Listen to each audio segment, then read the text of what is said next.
سبيل الدموع سبيل مريح نحمده ونصلي على رسوله الكريم أما بعد فأعوذ بالله من الشيطان الرجيم بسم الله الرحمن الرحيم رب اشرح لي صدري ويسر لي أمري واحلل عقدة من لساني يفقهوا قولي. مجھے جو موضوع دیا گیا ہے وہ ہے بیوٹی آف احسان، احسان کی خوبصورتی۔ احسان تو بذات خود لفظ ہی حسن سے نکلا ہے، جس کا مطلب ہے بیوٹی، خوبصورتی۔ اللہ سبحانہ وتعالیٰ نے ہمیں جو زندگی دی تو ہم انسان صرف ہڈیوں اور گوشت پوست کا ڈھانچہ نہیں ہے، ہمارے اندر روح بھی ہے، احساسات بھی ہیں، جذبات بھی ہیں، ہمارے اندر عقل بھی ہے، اور انسان کے اندر ایک سمجھ بوجھ کی صلاحیت اور ایک بصیرت، یہ ساری نعمتیں جو اللہ نے انسان کو دی ہیں۔ اسی وجہ سے انسان اور جانور میں بہت بڑا فرق واقع ہوتا ہے۔ اللہ سبحانہ وتعالیٰ نے یہ چیزیں انسان کے اندر ودیت تو کی ہیں، لیکن ان کو نکھارنا پڑتا ہے۔ عقل کو جلا بخشنے کے لیے انسان کو علم حاصل کرنے کی ضرورت ہوتی ہے، روح کو جلا بخشنے کے لیے اس کو اللہ سبحانہ وتعالیٰ کے ساتھ تعلق قائم کرنے کی ضرورت ہوتی ہے۔ اسی طرح جو انسان کے لطیف جذبات ہیں، انسان کے اندر کے جو احساسات ہیں، اس کو بھی جلا بخشنے کے لیے کچھ کرنا پڑتا ہے۔ ان سب چیزوں کو جو انہینس کرتی ہے چیز، وہ علم ہے، چاہے دین کا علم ہو یا دنیا کا علم ہو، سائنس کا علم ہو، کائنات کا علم ہو، کوئی بھی علم ہو، علم ایک فائدے کی چیز ہے۔ ہم یہ دیکھیں گے کہ سب سے بہترین علم جس سے انسان کو ہر بات کا جواب ملتا ہے، وہ کون سا علم ہے؟ ہم سب جانتے ہیں کہ وہ قرآن کا علم ہے اور وہ الہامی علم ہے۔ دنیاوی علوم جو ہیں ان کا سورس انسان کی عقل ہے، انسان کے تجربات اور خیالات، لیکن دین کا علم یا قرآن کا علم جو ہے اس کا سورس وحی الہی ہے، اور یہ اللہ سبحانہ وتعالیٰ کے علم پر مبنی ہے۔ تو ایک طرف مخلوق کا علم ہے اور ایک طرف خالق کا علم ہے۔ تو ہم دیکھتے ہیں کہ وحی پر مبنی علم ہے، قرآن و سنت، اس میں احسان کے بارے میں کیا کہا گیا ہے اور اس کی بیوٹی کیا ہے اور اس کا اجر کیا ہے اور اس کا فائدہ کیا ہے اور اس سے انسان کو ملتا کیا ہے اگر انسان اپنی زندگی میں احسان کی روش پر چلے۔ تو سب سے پہلے تو سورۃ النحل کی وہ آیت آپ کے سامنے رکھوں گی جو ہر جمعے کے خطبے میں پڑھی جاتی ہے۔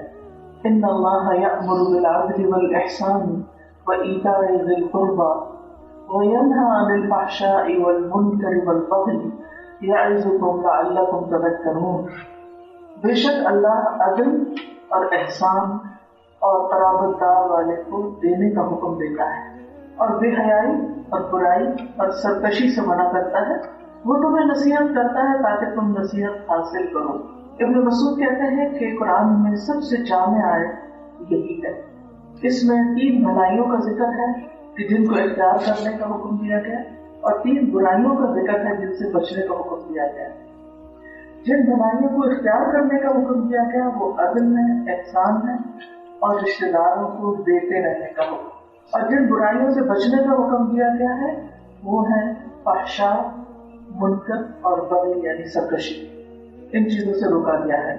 حسن بصری کہتے ہیں کہ اللہ تعالیٰ نے تمہارے لیے ایک ہی آیت میں ساری خیر کو بھی جمع کر دیا اور شر کے بارے میں بھی تمہیں انفارم کر دیا ہے۔ تو اللہ سبحانہ تعالیٰ نے یعنی خیر کی کوئی بات نہیں چھوڑی کہ جو علم کے اندر موجود ہے۔ یہ اتنی جامع چیزیں ہیں کہ اگر کسی انسان کی زندگی میں یہ 3 صفات آ جائیں کہ وہ عدل سے کام لیتا ہے، اعتدال سے کام لیتا ہے، احسان سے کام لیتا ہے اور رشتہ داروں کے ساتھ بڑا اچھا سلوک کرنے والا ہے، تو اس انسان نے ہر طرح کی خیر سمیٹ لی، وہ انسان سراسر خیر کا مجموعہ ہو جاتا ہے۔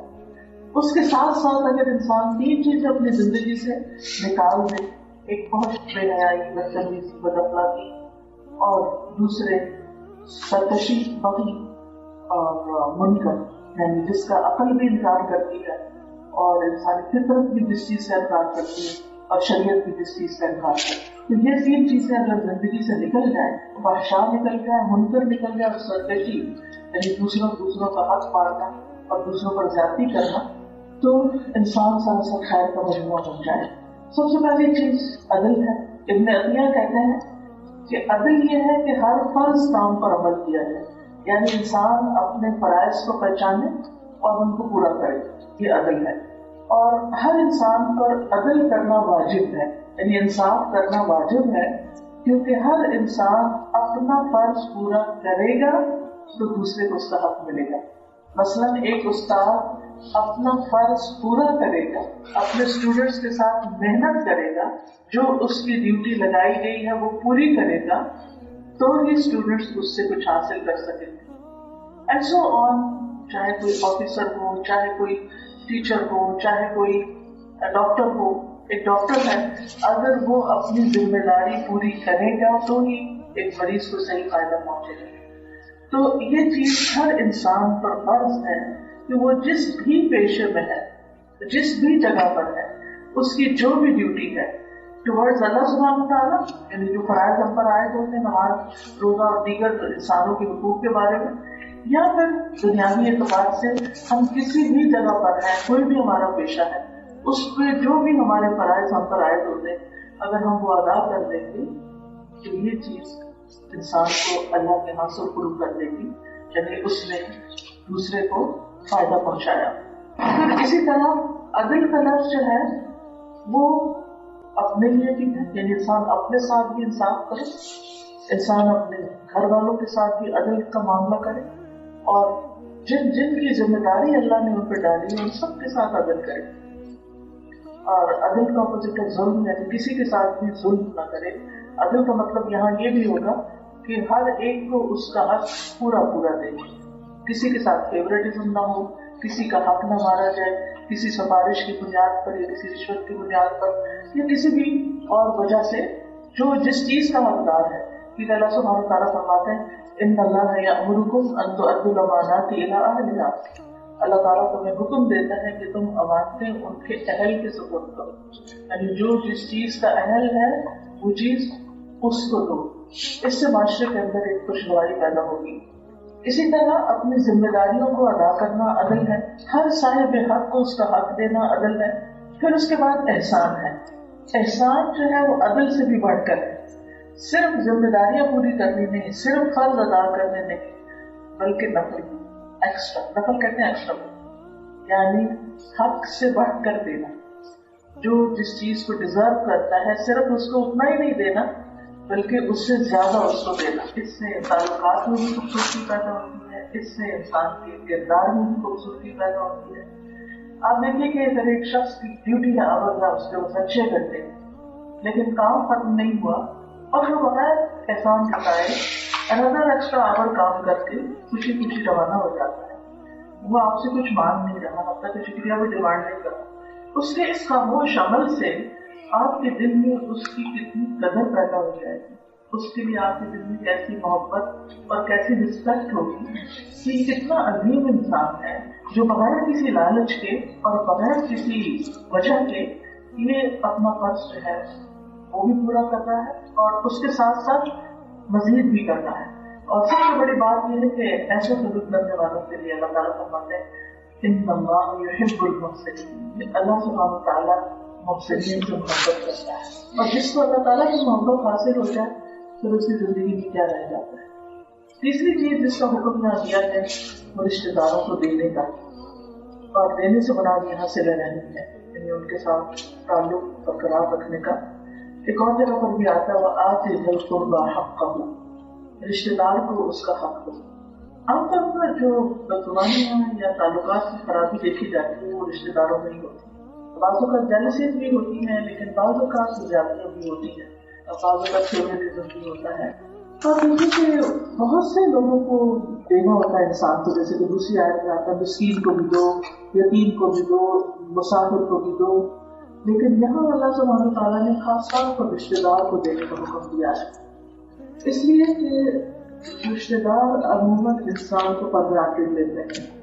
آپ ان کے ساتھ احسان کرتے بھی رہتے ہیں پھر بھی ان کی شکایتیں ختم نہیں ہوتی.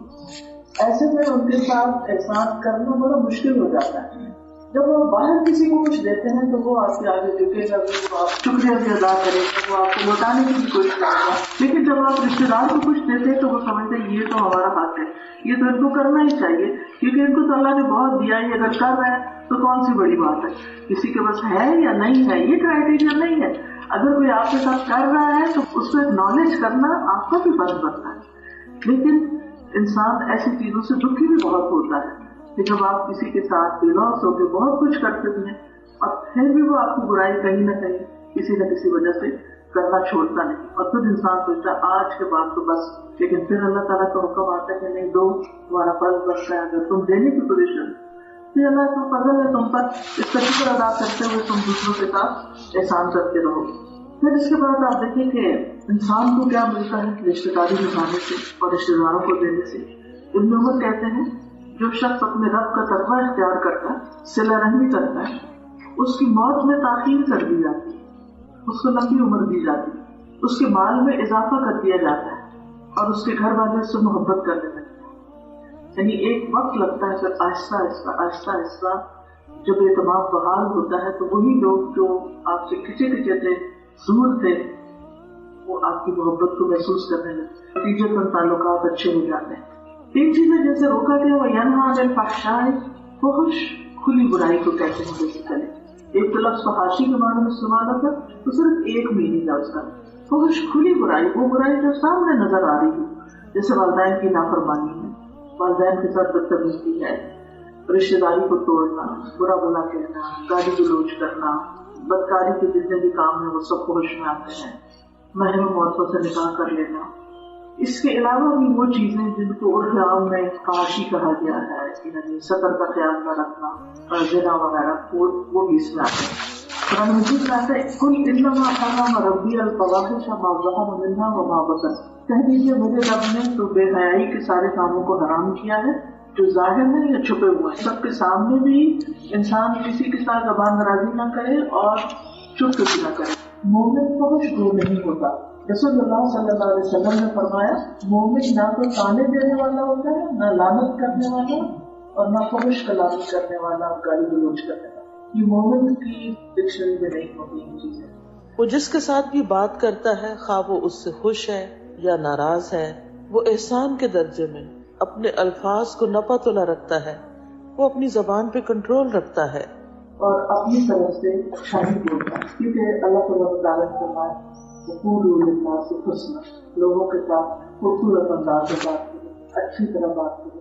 یعنی جو بات ایک آرام سے ہو سکتی ہے وہی بات جب ہم غصے سے کرتے ہیں تو بالکل ہی اس کا امپیکٹ اور ہوتا ہے. کیونکہ بہت دفعہ ایسا ہوتا ہے کہ کسی کی بات آپ کو چپ جاتی ہے اور یہاں پر آپ نے احسان کیا کرنا ہے کہ تھوڑی دیر آپ اس کو ٹہلا لیں، جس سے کچھ چوٹ لگتی ہے، تھوڑی دیر تو گیم ہوتی ہے اور پھر آپ اس کو رب کرتے ہیں، یا تو کوئی ایسی چیز ہوتی ہے آپ اس کو کمفرٹ کر دیتے ہیں اپنے جسم کو، اور پھر تھوڑا ٹائم لگتا ہے اور اس کے بعد آپ ٹھیک ہو جاتے ہیں. پھر اگر دوبارہ اسی جگہ کچھ لگ جائے تو زیادہ دیر ہوتی ہے، ورنہ انسان تھوڑے دنوں کے بعد بھول بھی جاتا ہے کہ اس کو کچھ لگا تھا. اسی طرح لوگوں کی جو باتیں ہوتی ہیں بعض اوقات ہمیں بہت بری طرح چٹتی ہیں، بہت بری طرح تکلیف دیتی ہیں، اور اس وقت انسان ایک دم شیطان کے اثر سے، شیطان کے اندر ایگو تھی، اس کی ایگو کو جا کے ضرب لگاتا ہے کہ یہ بس اللہ نے تمہارے ساتھ کیا کر دیا، وہ اس کے دل میں بس سے ڈالتا. تو انسان غصے میں آ کے کچھ نہ کچھ کہہ دیتا ہے چاہے چھوٹی سی بات ہے. اس کا نتیجہ کیا ہوتا ہے کہ جو شخص پہلے اتنا بد اخلاق تھا وہ اس کو مزید بد اخلاقی کا موقع مل جاتا ہے اور ایک نہ ختم ہونے والی تکلیف شروع ہو جاتی ہے اس میں. اور میرا یہ پرسنل ایکسپیرینس بھی ہے کہ بعض اوقات مجھے کسی کی بات بے حد تکلیف دیتی ہے، میں اس کا رپلائی لکھنے لگتی ہوں، ٹائپ کرتی ہوں، ٹائپ کر کے اس کو پڑھ کے ڈیلیٹ کرتی ہوں. لکھنا کیوں ضروری ہوتا ہے یا آڈیو کیوں ضروری ہوتا ہے تاکہ جو میں کہنا چاہتی ہوں میرے اندر سے نکل جائے، کوئی نہیں سنتا، کوئی نہیں دیکھتا، سبق سکھا رہی ہوں، پھر اس کو ڈیلیٹ کر دوں. اب میں سوچتی ہوں کہ میں اپنے آپ کو سب پوچھتی ہوں اگر یہ دوسرے کے پاس چلا جاتا اس کا حال کیا ہوگا. کیونکہ ہر انسان کو اللہ نے یہ قوت دی ہے نا بولنے کے لیے، ایکسپریس کرنے کے لیے. پرسوں سفر ہمارا کافی حیدرآباد سے ہب تک کا سفر تھا اور اس میں ٹرک اور بہت تھکاوٹ والا 3-3.5 گھنٹے کا سفر تھا. جب ہم لوگ پہنچے تو کسی کا میسج تھا، اب وہ اتنا تکلیف دہ میسج تھا کہ میرا کسی چیز میں بیان نہیں جا رہا. بہت شدید تکلیف تھی. تو میں نے پہلے سوچا کہ میں رات سونے سے پہلے جواب دوں, میں نے چھوڑ دی. میں نے نہیں, رات کو غصے کی حالت میں جواب نہیں ہے, اگر میں نے اب جواب دیا تو یہ جواب خطرناک ہوگا, چھوڑ دیا. پھر صبح میں نے اتنا مصروف دن تھا, ایک لیکچر پر دوسرا تھا, پھر ایک جگہ تو دوسری جگہ, تیسری جگہ, پھر واپس کراچی کی حالت تھا. پھر اتنی مصروف تھی کہ میں جواب نہیں دے سکتی. آج صبح جب میں نہا چکی, میں ریلیکس ہو گئی سارا, اس کے بعد میں نے بہت آرام سے پیار سے جواب دیا, اور ان کا اتنا اچھا جواب آیا کہ میرا دل خوش ہو گیا. اگر میں یہ ٹائم نہیں دیتی, یہ احسان تھا نا, میرا حق بنتا تھا جس میں مجھے تکلیف دی ہے, اللہ نے مجھے حق دیا ہے کہ میں اس درجے کی تکلیف دوسرے کو دے سکتی ہوں. ایک طرح زیادتی کرو بغیر سے کرو گا, اگر میں کرنا چاہوں تو کر سکتی ہوں, لیکن وہ بیوٹی کا احسان, دوسرے پہ احسان کرو, دوسرے تمہارے ساتھ اچھا نہیں ہے تو تم اچھا کر لو. قرآن میں آتا ہے ان احسن تم نے اگر تم نے اچھا کیا, اپنے لیے اچھا کیا, کیونکہ ہم اپنے اینڈ پہ سوچ رہے تھے کہ ہمیں کیا لگ رہا ہے, ہمیں کون سی چیز کیسے فیل ہو رہی, ہم یہ نہیں دیکھ رہے تھے کہ وہ کس تکلیف میں اور وہ یہ کیوں کر رہا ہے. ایک چیز اگر انسان زندگی میں سیکھ جائے نا, کہ جب بھی کسی کی طرف سے کوئی ریئیکشن دیکھنے کو ملے یا کوئی بھی وہ کچھ کر رہا ہے, بچہ یہ شرارت کر رہا ہے, تو دیکھنا چاہیے کیوں کر رہا ہے, وجہ کیا, مقصد کیا. اگر ہر چیز کے پیچھے آپ مقصد دیکھتے ہیں تو آپ کی بہت ساری چیزیں ٹھیک. اب مثال کے طور پر ہم راہ چلتے درخت کے پتے توڑ لیتے ہیں, کیا مقصد ہے اس کا, سوچا اپنے آپ سے نہیں. چلتے چلتے واک کر رہے ہیں, تو خوبصورت درخت کے پتے سے بیوٹی دے رہے ہیں, اور ہم کیا کرتے ہیں, پتے توڑے مسئلے پھینک کے آگے چلتے. کیا کیا, سوچا اس انسان نے, سوچا ہی تو نہیں, مقصد کیا تھا. اسی طرح بعض وقت ہم لوگ پھول توڑ لیتے ہیں, کہ کیا مقصد ہے پھول توڑنے کا, پھول بہت زیادہ اپنی جگہ میں زیادہ خوبصورت لگ رہا بنسبت میرے ہاتھ کے, اور پھر اس کے تھوڑی دیر کے بعد وہ پرانا ہو جائے اور ہم پھینک دیں گے. جو اپنی اصل کے ساتھ لگا رہتا ہے وہ کئی دن تک گرو کرتا رہتا ہے. تو اسی طرح ہمیں دوسرے کے حال کو بھی اور دوسرے کی سوچ کو بھی دیکھنے اور سمجھنے کی ضرورت ہوتی ہے. اور جب ہم سمجھ جاتے ہیں, اور جو ہمارے بچوں کی نفسیات سمجھ جاتے ہیں یہ کر کیوں رہا ہے, اور وہ ریزن پیچھے سے دور کر دیتے ہیں, تو معاملہ ختم ہو جاتا ہے. لیکن بعض اوقات بچوں کو خود بھی نہیں پتا ہوتا کہ وہ کوئی حرکت کیوں کر رہے ہیں. ان کو یہ نہیں پتا ہوتا کہ ان کی حرکتیں ماں باپ کو کتنی تکلیف دے رہی ہیں, اور کبھی ہم نے ان کو بتایا بھی نہیں ہوتا کہ آپ یہ جو کام کرتے ہیں جو مجھے اچھا نہیں لگتا. ہم اگر بتاتے بھی ہیں اتنے غصے میں تم کیا کر رہے ہو, چیخ چلا کے بات ختم کرتے, اور یہ مجھے سکھایا میری بیٹی نے, جب میں اسے کسی بات کو مجھے بہت غصہ آیا تو غصے سے بات کی, اس کو سمجھ نہیں آئی میری بات, میں غصے تو بول رہی ہوں, اس نے آگے سے کچھ نہیں, وہ بالکل نارمل تھی, مجھے سمجھ نہیں آ رہی کہ آپ ایسے کیوں کریں. تو مجھے شرم آئی کہ واقعی میں یہ بات آرام سے بھی کر سکتی ہوں, تو میں اتنی ہائپر کیوں ہو رہی ہوں. اور ہم میں سب صحیح کہانی ہوتی, چھوٹی چھوٹی باتیں چھلا ہوتے ہیں, ایسے کیوں ویسے, سانس پھولا ہوا ہے, اور اس میں ایک دوسرے کو میسیجز کر دیتے ہیں, ایک دوسرے سے بات. اچھا بعض لوگ ایسے ہوتے ہیں ہسبینڈ گھر آئے ہیں, ہمیں نہیں پتا ہوتا باہر کیا گزری ان پہ, لیکن وہ تھوڑے سے اریٹیٹڈ ہیں, باہر ٹھیک سے نہیں کر رہے, اور گھر میں ظاہر ہم بھی تھکے ہوئے, ہم بھی اریٹیٹڈ, تو پھر نتیجہ کیا ہوتا ہے. لیکن ہمیشہ حضرت خدیجہ کا کردار آپ سامنے رکھتے ہیں کہ کس طرح نبی صلی اللہ علیہ وسلم غار حرا سے آتے ہیں, اور وہ کانپ رہے ہیں, اور ان کو سردی لگ رہی ہے, اور وہ کہتے ہیں مجھے اڑا دو.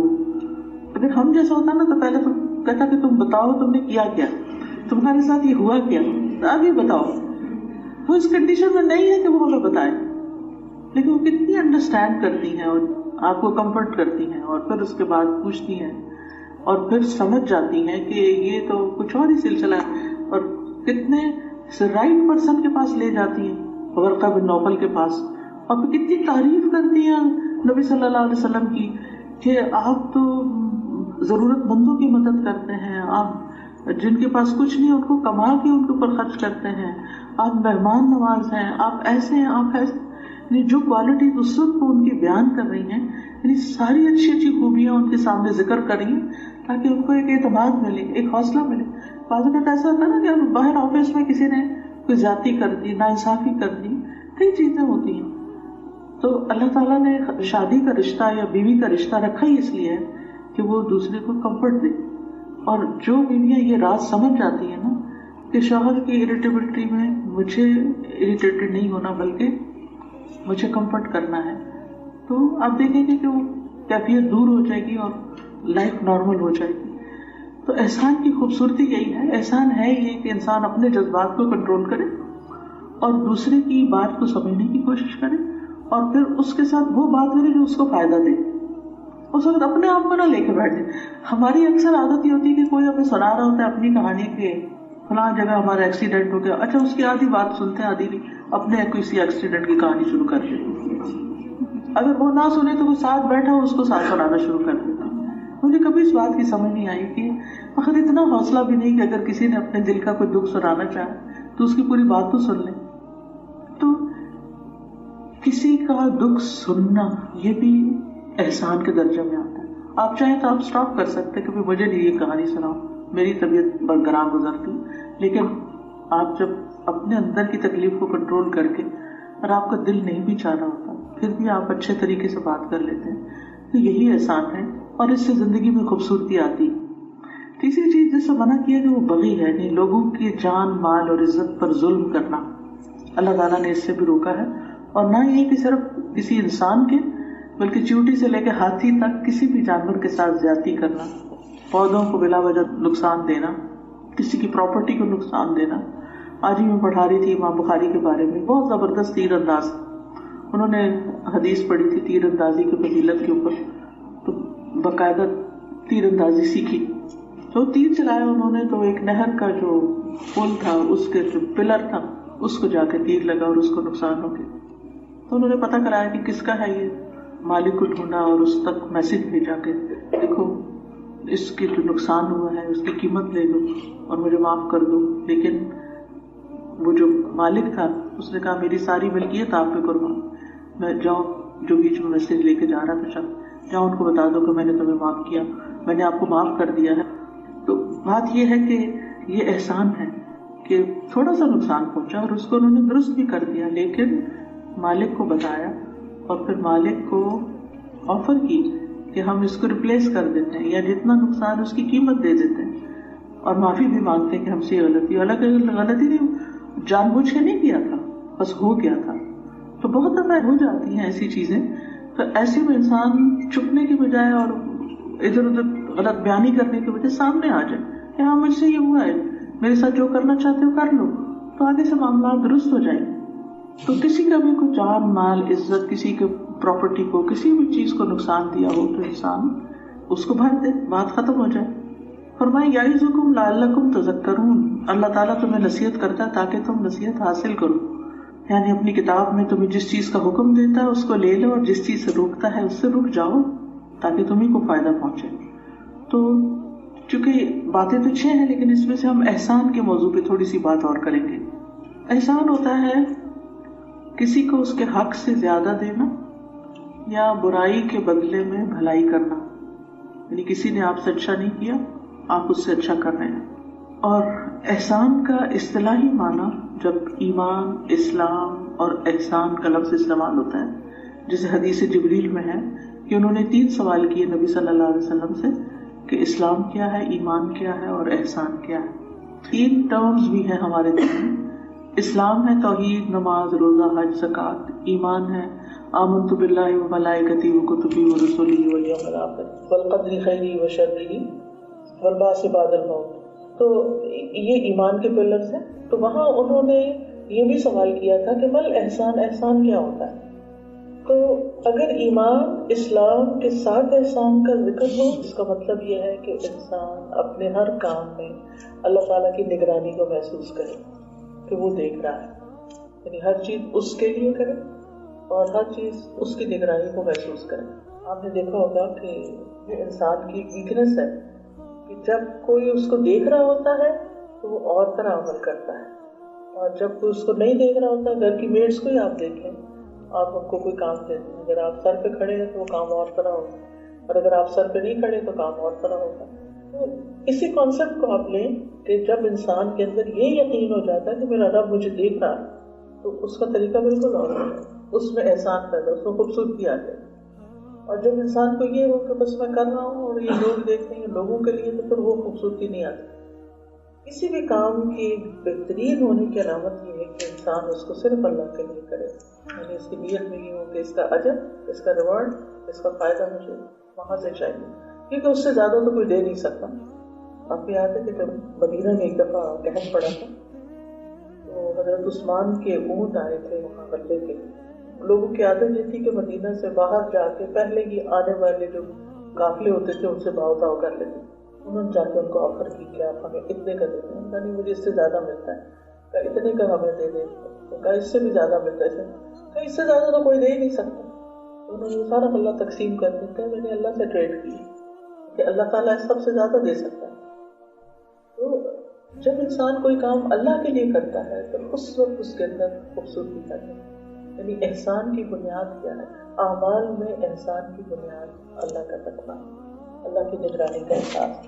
تو نبی صلی اللہ علیہ وسلم سے جب پوچھا گیا کہ احسان کیا ہے، آپ نے فرمایا انت عبد اللہ کا انک تراہ فإن لم تکن تراہ فإنہ یراک، کہ تم اللہ کی عبادت ایسے کرو گویا کہ تم اس کو دیکھ رہے، اور اگر تم اس کو نہیں دیکھ رہے تو وہ تو تمہیں دیکھتا ہی ہے.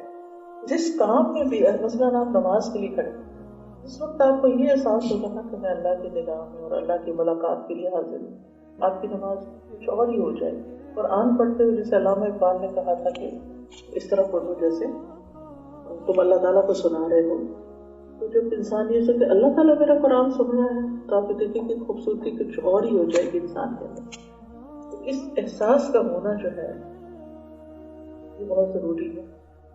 اور یہ بہت اس لیے بھی ضروری ہے کہ انسان کے اندر، انسان کی فطرت میں یہ چیز چھپی ہوئی ہے کہ وہ اپنے کاموں کی اور خاص طور پر اچھے کاموں کی ایکنالجمنٹ چاہتا ہے کہ کوئی اس کو ایکنالج کرے، کوئی اس کو اس پر تعریف کرے، کوئی اس کو بدلہ دے. تو احسان میں وہ سارے رویے، طریقے کام آ جاتے ہیں، معاملے آ جاتے ہیں جو قابل تعریف ہوتے ہیں. دنیا کی نظر میں بھی وہ قابل تعریف ہوتے ہیں اور آخرت میں اجر و ثواب کا باعث ہوتے ہیں. اسی طرح بھی کہا گیا کہ کسی چیز کا طبیعت کے موافق ہونا جو ہے وہ احسان ہے، یا اپنے کمال تک پہنچنا، ایکسیلنس کا لیول جس کو کہتے ہیں. احسان کیا ہے؟ ایکسیلنس کے لیول پہ کام کرنا. اور پھر یہ ہے کہ احسان کی دو قسمیں ہوتی ہیں. ایک یہ کہ انسان جو کام خود کر رہا ہے وہ بہت اچھے طریقے سے کرے، مثلا چاہے کوکنگ کر رہے ہیں، چاہے چائے کا کپ بنا رہے ہیں، چاہے کپ کسی کو آفر کر رہے ہیں، یعنی چھوٹے چھوٹے کام جو گھر کے کر رہے ہوتے ہیں ان کو احسن طریقے سے کرنا. یہ احسان کا ایک درجہ ہے. اللہ سبحانہ وتعالیٰ کو محسنین پسند ہے. اگر انسان اس نیت کے ساتھ کرتا ہے ہر چیز کو اچھے سے. آپ دیکھیے کہ سیلڈ بنانے کا بھی ایک طریقہ ہے، اس کی کٹنگ مجھے تو ہمیشہ سے لگتا ہے کہ پراپر کٹنگ ٹیسٹ ہی بدل جاتا ہے. میں ابھی پنجاب وغیرہ سے بائی روڈ آ رہی ہوں تو راستے میں جب ہم چھوٹے ہوتے تھے تو اسکول کے باہر مولی والا لمبی لمبی کاشی کاٹ کے اس کے اوپر ایک نمک ڈال کے وہ مسالہ سا ڈال کے ہوتے تھے. اس کے کھانے کا جو مزہ تھا وہ مزہ گول گول مولیاں کاٹ کے یا ٹیڑھی میڑھی کبھی بھی نہیں آتا، چاہے آپ اوپر مسالہ چھڑکیں کبھی نہیں آئے گا. تو اس سے میں نے یہ نوٹ کیا کہ سبزی کی بھی کٹنگ سے یا سیلڈ کی کٹنگ شیپ سے بھی ٹیسٹ میں فرق پڑتا ہے. لیکن وہ اس کی کٹنگ میں وہ چیز محسوس کرتی ہے کچھ، اللہ جانے کیا ہوتا ہے، لیکن فرق پڑتا ہے. اسی طرح کھانے میں بھی آپ دیکھیں کہ اگر اسٹر فرائی کرتے ہیں اور اگر کٹنگ اچھی ہے، خوبصورت ہے، تو پیش کرنے میں بھی اچھا لگتا ہے اور کھانے میں بھی اچھا لگتا. چیز وہی ہے، سمپل سے مسالہ ہے لیکن ٹیسٹ بدل رہے ہیں. تو فرق احسان کا ہے نا کہ ایک کام آپ نے خوبصورتی کے ساتھ کیا اور ایک کام آپ نے بددلی کے ساتھ کیا. ایک کام آپ نے بس مشین چلا کے کر دیا اور ایک کام پہ تھوڑا سا وقت لگا. اسی طرح کپڑے ہیں، اسی طرح گھرداری ہے، اسی طرح بچوں کی تربیت ہے. یعنی یو نیم اٹ، کوئی بھی کام جو آپ کر رہے ہیں اس میں آپ طریقہ کیا کریں. لیکن احسان کے درجے پر پہنچنے کے لیے بڑا ضروری ہے کہ انسان کے اندر سکلز ہو اور وہ سیکھنی پڑتی ہے. اور اس کے لیے فنیشنگ اسکول بہت اچھا ہے کہ آپ کو احسان کے درجے پہ کام کرنا سکھاتے ہیں کہ کس چیز کو کس طرح خوبصورت کر سکتے ہیں. کیونکہ خوبصورتی کی حص اللہ نے انسان کے اندر رکھی. حدیث میں آتا ہے ان اللہ جمیل یحب الجمال، اللہ تعالیٰ خوبصورت ہے، خوبصورتی کو پسند کرتا ہے. لیکن افسوس یہ کہ ہم نے دین میں یہ کانسیپٹ رکھا ہوا ہے کہ بس سادگی ہونی چاہیے. ضرور سادگی رکھیں, ضروری نہیں کہ آپ برانڈ کے کپڑے پہنیں تو تبھی آپ خوبصورت لگیں گے. آپ سادہ سے کپڑے بھی ڈھنگ کی سلائی کر کے اور اچھے طریقے سے کریں گے تو اس میں آپ زیادہ بہتر لگیں گے. کوئی بھی کام کرنا ہو, چھوٹا ہو یا بڑا ہو. تو ایک ہے اپنے کاموں کے اندر خوبصورتی لانا جو بھی آپ کر رہے ہیں, اور اسی طرح جو دین کی جو ہماری اوپر ذمہ داری جیسے وضو کرنا ہے. اب مثال کے طور پر جب آپ وضو کرتے ہیں تو اس میں کیا ہے کہ جو شخص وضو کرتا ہے اور اچھی طرح وضو کرتا ہے اس کے سارے گناہ معاف ہو جاتے ہیں, حتیٰ کہ پانی کا آخری قطرہ جو ٹپکتا ہے اس کے ساتھ آخری گناہ بھی دھل جاتا ہے. یہ احسان کا فائدہ ہے. یعنی وضو تو ہم ہر روز کرتے ہیں, ایک بار جلدی سے ہاتھ مارا پانی کے آگے بہائے اور بات ختم. یہ چہرے کو ملا ہی نہیں, بس ایسے چھینٹے ڈال دیے یا ناک میں ایسے پانی دور دراز سے پھینک دیا. تو ایک یہ طریقہ ہے جو عام طور پر لوگ جلدی ہوتی ہے ان کو درستی نکلے اس مسئلے سے. اور ایک یہ ہے کہ آپ جب کریں تو اچھے سے ذرا سا ٹائم لے کے اور سکون کے ساتھ کریں. آپ یقین کریں کہ آدھی ٹینشن انسان کی ختم ہو جاتی ہے جب وہ اچھے طریقے سے وضو کرتا ہے, مل مل کے وضو کرتا ہے تو پورا مساج ہی ہو جاتا ہے کہ کوئی چیز خشک نہیں رہنی چاہیے نا, تو اس کے لیے آپ کو بہت اچھے سے ملنا پڑتا ہے. اور پھر اسی طرح نماز میں اگر انسان سکون سے کھڑا ہوتا ہے, نگاہ اس کی ایک جگہ فوکسڈ ہے, رکوع اچھے سے کرتا ہے. کہ رکوع جب تک اس اینگل پر نہ ہو تو آپ دیکھیں کہ رکوع صحیح نہیں ہوتا. آپ کی جو کمر ہے وہ بالکل فلیٹ ہونی چاہیے, اور آپ کا سر نہ نیچے جھکا ہوا ہونا چاہیے نہ اوپر اٹھا ہوا ہونا چاہیے. اسٹریٹ ہونا چاہیے, گردن کمر کے برابر ہونی چاہیے, گھٹنوں کو اچھی طرح پکڑے ہوئے ہونا چاہیے اور بازو اسٹریچ کیے ہوئے ہونے چاہیے. میں نے تو یہ دیکھا, کل مجھ سے کسی نے کہا آپ تھکی ہوئی ہوگی, میں نے کہا فکر نہیں کریں, ابھی نماز پڑھتی مجھے تھکاوٹ اتر جائے گی. اور میں نے اس کو محسوس کیا کہ نماز میں اگر پراپر طریقے سے وضو کر کے نماز پڑھ کے آپ اٹھیں, آپ کی دن بھر کی تھکاوٹ ختم ہو جاتی ہے. نبی صلی اللہ علیہ وسلم نے وہ 33 بار تسبیحات جو پڑھنے کو کہا حضرت فاطمہ کو, آپ آزما کے دیکھ لیجیے, وہ اتنی ریلیکسنگ ہے کہ آپ ان کو پڑھتے جاتے ہیں اور آپ کو نیند آ جاتی ہے. بڑی مشکل ہوتی ہے وہ آخری چیز رات کو کرنا. تو ایک تو ہے اپنے عمل میں اچھائی کرنا, دوسرا ہے کسی دوسرے کے ساتھ اچھائی کرنا. یعنی ایک اپنے لیے جو کام کرنا, کیونکہ بعض اوقات ہم کہتے ہیں نا آپ اپنے لیے کرنا ہے نا, خیر ایسے ہی کر لیتے ہیں. نہیں, اپنے لیے جو کرنا ہے وہ بھی اچھے سے ہو, اور دوسرے کے لیے جو کرنا ہے وہ بھی اچھا. بندوں پر جو احسان ہوتا ہے اس کے لیے اللہ تعالیٰ نے فرمایا وَأَحْسِن كَمَا أَحْسَنَ اللَّهُ إِلَيْكَ, لوگوں کے ساتھ احسان کرو جیسے اللہ نے تمہارے ساتھ احسان کیا. تمہارے ساتھ اچھا کیا, تم بھی آگے اچھا کرو. انبیاء کی جتنی بھی صفات ہیں ان پر اللہ تعالیٰ نے سلامتی اس لیے بھیجی کہ وہ محسنین میں سے تھے. سورۃ صافات میں آتا ہے سلام علی ابراہیم کذالک نجزی المحسنین, سلام علی موسیٰ و ہارون انا کذالک نجزی المحسنین, سلام علی الیاسین انا کذالک نجزی المحسنین. اور پھر حضرت اسحاق, یعقوب, حضرت نوح, داؤد, سلیمان, ایوب, یوسف اور موسیٰ اور ہارون علیہ السلام کا ذکر کر کے اللہ تعالیٰ نے فرمایا وَكَذَلِكَ نَجْزِي الْمُحْسِنِينَ. یوسف علیہ السلام جو تھے وہ جیل خانے میں تھے, جیل خانے کے جو ساتھی تھے, اور جب انہوں نے خواب کی تعبیر پوچھی تو کہا اِنَّا نَرَاكَ مِنَ الْمُحْسِنِينَ, کہ ہم آپ کو محسنین میں سے دیکھتے ہیں. اور پھر اس کے بعد جب ان کے بھائی ان سے صدقے میں غلہ لینے کے لیے آئے تو پہچان نہیں رہے تھے اپنے بھائی کو, اور کہنے لگے اِنَّا نَرَاكَ مِنَ الْمُحْسِنِينَ. یعنی بالکل دو اپوزٹ, وہ نان مسلمز تھے جو ایک جگہ پر تھے اور یہ مسلمان تھے, دونوں نے ہی حضرت یوسف علیہ السلام کو ایک ہی لقب دیا اِنَّا نَرَاكَ مِنَ الْمُحْسِنِينَ, ہم آپ کو محسن دیکھتے ہیں کہ آپ ان لوگوں میں سے جو احسان کی روش پر ہیں. یہ کتنا بڑا کریڈٹ ہے جو کسی کو ملتا ہے کہ وہ کوئی اور اس کے بارے میں یہ کہے کہ آپ بہت اچھے انسان ہیں, یعنی دوسرے سمپل لفظوں میں محسن ہیں.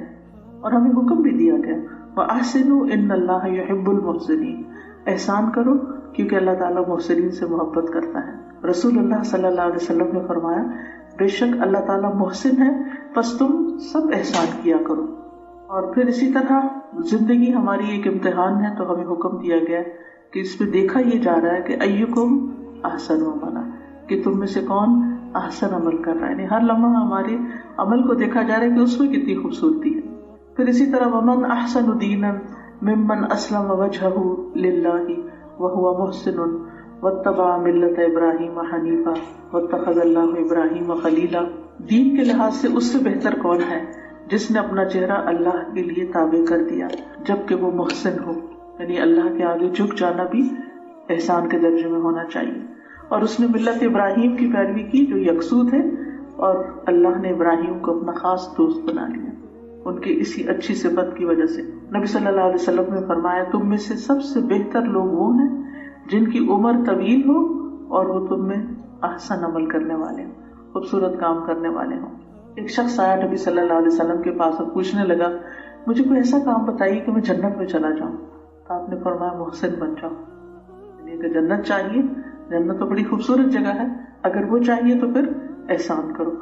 احسان اللہ تعالیٰ نے ہر چیز کے ساتھ لکھا ہے، حتیٰ کہ جانور ذبح کرتے ہوئے بھی حکم دیا گیا کہ اس پر بھی احسان کرو اور چھری کو تیز کرو اور اس کے سامنے بھی چھری تیز نہ کرو، یعنی چھپا کے اس کو اس طرح ذبح کرو. وَلْيُحِدَّ أَحَدُكُمْ شَفْرَتَهُ وَلْيُرَحْ ذَبِيحَتَهُ، کہ انسان اپنی چھری اتنی تیز کرے کہ اس کے ذبیحے کو آرام پہنچے، یعنی جب اس کی گردن پہ لگے تو اس کو تکلیف نہ ہو. پھر اسی طرح یہ ہے کہ ہماری احسان کے کچھ درجے ہیں. مثلا اللہ تعالیٰ کے ساتھ احسان کا رویہ عبادت میں خوبصورتی ہے، اور جیسے وضو کا میں نے بتایا، پھر اچھے طریقے سے نماز پڑھنا، اور جس خوبصورتی سے نماز پڑھتے ہیں اتنا ہی اجر زیادہ ہوتا ہے. حدیث میں آتا ہے کہ آدمی نماز پڑھ کر اس حال میں پلٹتا ہے کہ کبھی اس کے لیے نماز کا صرف 10واں حصہ ہوتا ہے، کبھی 9واں حصہ، کبھی 8واں، 7واں، 6واں، 5واں، 4تھا، اور کبھی آدھا.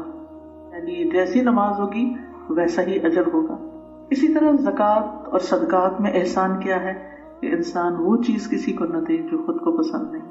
روزے میں احسان کیا ہے کہ انسان روزہ رکھ کے کوئی ایسا کام نہ کرے جو روزے کے منافی ہو. پھر اسی طرح حج میں آپ نے فرمایا حج مبرور وہ ہے جس میں کھانا کھلایا جائے اور اچھی گفتگو کی جائے، کیونکہ وہاں پر سب کو بعض اوقات کھانا نہیں بھی ملتا، اور اگر ملتا بھی ہے تو آپ نے دیکھا ہوگا کہ کتنا زیادہ لوگ تقسیم بھی کر رہے ہوتے ہیں نا، وہ اسی وجہ سے کہ حج مبرور چاہتے ہیں.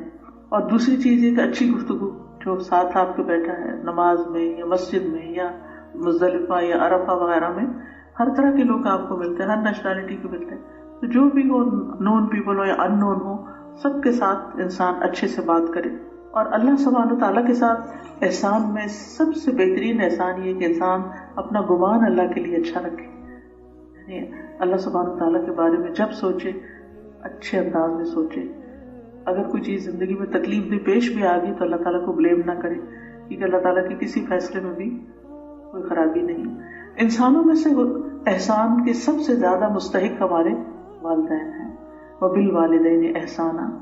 اور اس میں یہ ہے کہ ان کے ساتھ احسان کی شکل کیا ہے کہ ان کو خیر پہنچائی جائے، ان سے تکلیف دور کی جائے، ان کے ساتھ ادب کا معاملہ کیا جائے، نرمی سے بات کی جائے، تلخ جملے نہ بولے جائیں، ان کو خوش کیا جائے، مجلس میں ان کے لیے جگہ بنائی جائے، ان کے آگے نہ چلا جائے، ان کے لیے دعا اور استغفار کی جائے، ان کے دوستوں کی عزت کی جائے. یہ بھی والدین کے ساتھ احسان کرنا ہے. ان کی وفات کے بعد ان کی طرف سے صدقہ کیا جائے. یہ ساری باتیں احادیث سے ہمیں پتہ چلتی ہیں. اور جو شخص والدین کے ساتھ حسن سلوک کرتا ہے اس کی عمر اور رزق میں اضافہ ہو جاتا ہے. پھر گھر والوں کے ساتھ احسان، یعنی اپنے گھر کے اندر اپنے ہسبینڈ یا ہسبینڈ کی طرف سے وائف کے لیے نبی صلی اللہ علیہ وسلم نے فرمایا کہ تم میں سب سے بہتر وہ ہے جو اپنے گھر والوں کے لیے اچھا، اور میں تم میں سب سے زیادہ اپنے گھر والوں کے لیے اچھا ہوں. اور پھر اس میں گھر والوں سے محبت کرنا، گھر کے کاموں میں ان کی مدد کرنا، ان کے آرام کا خیال رکھنا، کھانے میں عیب نہ نکالنا چاہے ناپسند ہو، اور جو ملے ہے اس کو خوشی سے کھا لینا. بچوں کے ساتھ بھی احسان کہ ان کو بلا وجہ ڈانٹ ڈپٹ نہیں. ہم بعضوں کو سمجھتے ہیں کہ شاید ہماری پراپر پوزیشن ہے یا کچھ نہیں، وہ انڈیویجولز ہیں، اللہ کی مخلوق ہیں، ہمیں امانت کے طور پر دیے گئے ہیں، نہ کہ ہم پھر ان کے ساتھ جیسا چاہیں معاملہ کریں. پھر عام لوگوں کے ساتھ احسان میں اچھا اخلاق، اچھے اخلاق والے جنت میں خوبصورت گھروں کے مالک ہوں گے. اس میں آپ دیکھیں کہ ایک ہوتا ہے تجارتی اخلاق، کسٹمر از آلویز رائٹ، کہ آپ نے اپنی کوئی چیز سیل کرنی ہے تو اس وقت آپ کا اخلاق اچھا ہے. اور ایک یہ ہے کہ بے غرض ہو کے آپ جس سے بھی معاملہ کر رہے ہیں آپ اس کے ساتھ اچھا معاملہ کریں. اور نبی صلی اللہ علیہ وسلم نے مومن کی تعریف کی ہے کہ مومن محبت کرتا ہے اور اس سے محبت کی جاتی. اس بندے میں کوئی خیر نہیں جو کسی سے محبت نہیں کرتا اور نہ اس سے کوئی محبت کرتا ہے. اور لوگوں میں سے سب سے بہترین وہ ہے جو ان کے لیے سب سے زیادہ فائدہ مند ہے، نفع بخش ہے. اور پھر یہ ہے کہ انسان جس سے بھی ملے مسکرا کے کھلے دل سے، دل میں گرج رکھ کے نہیں، معاف کرتے ہوئے، یہ کہ بات کرے تو اچھی بات، کیونکہ الکلمۃ الطیبۃ صدقہ، اچھی بات کرنا بھی صدقہ ہے. دوسروں کی ضروریات پوری کرنا، چھوٹی چھوٹی چیزوں کی ضرورت انسان محسوس کر لیتا ہے. اور اگر کوئی غلطی کر رہے ہیں تو اچھے انداز میں اصلاح کر دی جائے. اگر ان کی طرف سے کوئی تکلیف پہنچی ہے تو اس پہ صبر کر لیا جائے، فوری ریاکشن شو نہ کیا جائے. اور فائدے اس کے کیا ہوں گے کہ اللہ تعالیٰ کا ساتھ ملے گا، اللہ کی محبت ملے گی، اللہ کی رحمت ملے گی، دنیا اور آخرت میں بھلائی ملے گی. اور سب سے بڑی بات یہ کہ خود انسان کا جو دل ہے اس کو شرح صدر نصیب ہوگا، یعنی دل میں وسعت ہوگی، دل میں خوبصورتی ہوگی، دل میں سکون ہوگا، دل سے گھٹن نکل جائے گی، بوجھ نکل جائے گی، پریشانی نکل جائے گی، ہم و غم نکل جائیں گے. اور احسان کی وجہ سے انسان کو علم و حکمت بھی ملتی ہے، بصیرت ملتی ہے، گناہوں سے انسان محفوظ رہتا ہے. اور پھر یہ ہے کہ نعمتوں میں اضافہ ہوتا ہے. جب آپ سب کے ساتھ اچھا کر رہے تھے، کیسے ہو سکتا ہے کہ کسی اور کا دل آپ کے لیے نہ کھلے؟ اور پھر یہ ہے کہ اجر عظیم ہے احسان کرنے والوں کے. اللہ تعالیٰ فرماتے ہیں ان الذین آمنوا وعملوا الصالحات انا لا نضیع اجر من احسن عملا. بے شک وہ لوگ جو ایمان لائے اور انہوں نے نیک اعمال کیے، بے شک ہم اس کا اجر ضائع نہیں کرتے جو اچھے عمل کرتا ہے. اللہ تعالیٰ سے دعا ہے کہ اللہ تعالیٰ ہمیں بھی اچھے اعمال کی توفیق عطا فرمائے. ربنا آتنا فی الدنیا حسنۃ وفی الآخرۃ حسنۃ وقنا عذاب النار. اللهم اهدني لأحسن الأخلاق لا يهدي لأحسنها إلا أنت واصرف عني سيئها لا يصرف عني سيئها إلا أنت. اللهم اغفر لي ذنوبي وخطاياي. اللهم أنعشني واجبرني واهدني لصالح الأعمال والأخلاق فإنه لا يهدي لصالحها إلا أنت ولا يصرف سيئها إلا أنت. اے اللہ ہماری خطاؤں اور گناہوں کو معاف فرما دے، ہمیں صحت اور تندرستی عطا فرما دے، ہماری کمیاں پوری کر دے، نیک اعمال اور اخلاق کی طرف ہماری رہنمائی کر دے، کیونکہ نیکی کی طرف رہنمائی کرنے والا اور برائی کو دور کرنے والا تیرے سوا کوئی نہیں.